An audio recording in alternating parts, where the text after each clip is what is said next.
தூத்துக்குடி மாவட்டம் சாத்தான்குளம் அரசு தலைமை மருத்துவமனையில் பிரேத பரிசோதனை அறை அடிப்படை வசதியின்றி காணப்படுவதாக பொதுமக்கள் குற்றம் சாட்டுகின்றனர்.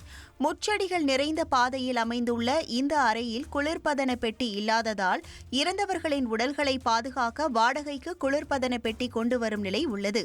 அவ்வாறு கொண்டு வந்தாலும் மின் இணைப்பு வழங்கப்படுவதில்லை எனவும் கூறப்படுகிறது. எனவே சடலங்களிலிருந்து துர்நாற்றம் வீசுவதாக கூறும் பொதுமக்கள் பழைய அறையை இடித்துவிட்டு புதிய நவீன பிரேத பரிசோதனை அறையை கட்டித்தர வேண்டும் என கோரிக்கை விடுத்துள்ளனர். நாமக்கல்லில் லாரியில் 430 கிராம் கஞ்சாவை கடத்தி வந்த டிரைவரை போலீசார் கைது செய்தனர். நல்லிப்பாளையம் புறக்காவல் நிலையம் அருகே வாகன சோதனையின் போது நிற்காமல் சென்ற லாரியை விரட்டி சென்று நிறுத்தி போலீசார் சோதனை செய்தனர். அப்போது லாரியில் இருந்த பையில் 430 கிராம் கஞ்சா இருப்பது தெரியவந்தது. இதனையடுத்து லாரி ஓட்டுநர் ரஞ்சித்குமாரை போலீசார் கைது செய்து விசாரணை மேற்கொண்டனர்.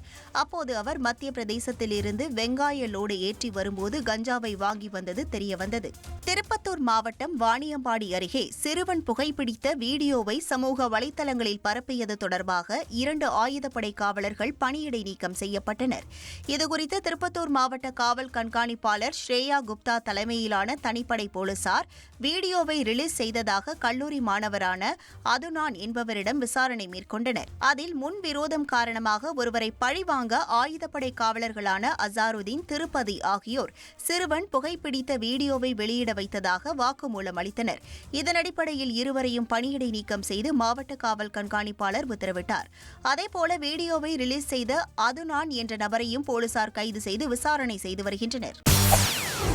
செய்திகளை உடனுக்குடன் தெரிந்து கொள்ள உடனே சப்ஸ்கிரைப் பண்ணுங்க.